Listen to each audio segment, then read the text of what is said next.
কাতারের দোহায় শিক্ষানগরীর হৃদয়ে দাঁড়িয়ে থাকা বিশাল এক স্থাপনা কাতার জাতীয় লাইব্রেরি।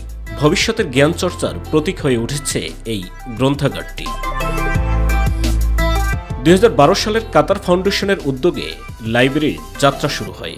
17 সালের নভেম্বরে কাতারের আমির Sheikh Tamim bin Hamad Al থানির উদ্বোধনের মধ্য দিয়ে আনুষ্ঠানিকভাবে উন্মুক্ত হয় এই লাইব্রেরি। বিশ্বখ্যাত ডাচ স্থপতি রেম কুলহাস এই ভবনের নকশা তৈরি করেন। কাচে মোড়ানো এই ভবনের ভেতরে রয়েছে এক প্রশান্ত পরিবেশ। এখানে একসঙ্গে পড়াশোনা করতে পারেন হাজারো পাঠক ও গবেষক।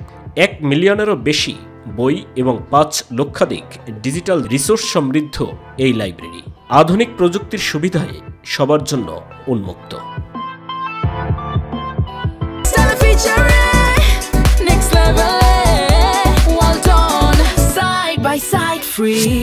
লাইব্রেরির সবচেয়ে আকর্ষণীয় অংশ হেরিটেজ লাইব্রেরি।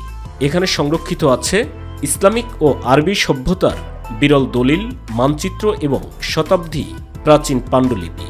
মধ্যপ্রাচ্যের ইতিহাস ও সংস্কৃতি নিয়ে গবেষণায় এটি এক অনন্য সম্পদ ভাণ্ডার। এছাড়াও বিশ্ববিদ্যালয় ও কলেজ শিক্ষার্থীদের জন্য এটি একটি গুরুত্বপূর্ণ গবেষণা কেন্দ্র। কাতার জাতীয় লাইব্রেরি শুধু গবেষক নয়, সাধারণ মানুষের জন্য উন্মুক্ত। সদস্যরা বিনামূল্যে বই ধার নিতে, ই-বুক পড়তে, অনলাইন রিসোর্স ব্যবহার করতে পারেন। শিশুদের জন্য নিয়মিত গল্প পাঠ, গেমস ও সৃজনশীল কর্মশালার আয়োজন করা হয় এই লাইব্রেরিতে।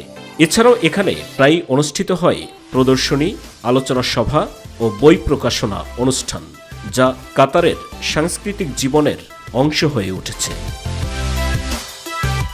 ডিজিটাল যুগের সঙ্গে তাল মিলিয়ে এখন অনলাইন প্ল্যাটফর্মে হাজারো একাডেমিক জার্নাল ও ইবুক সরবরাহ করছে।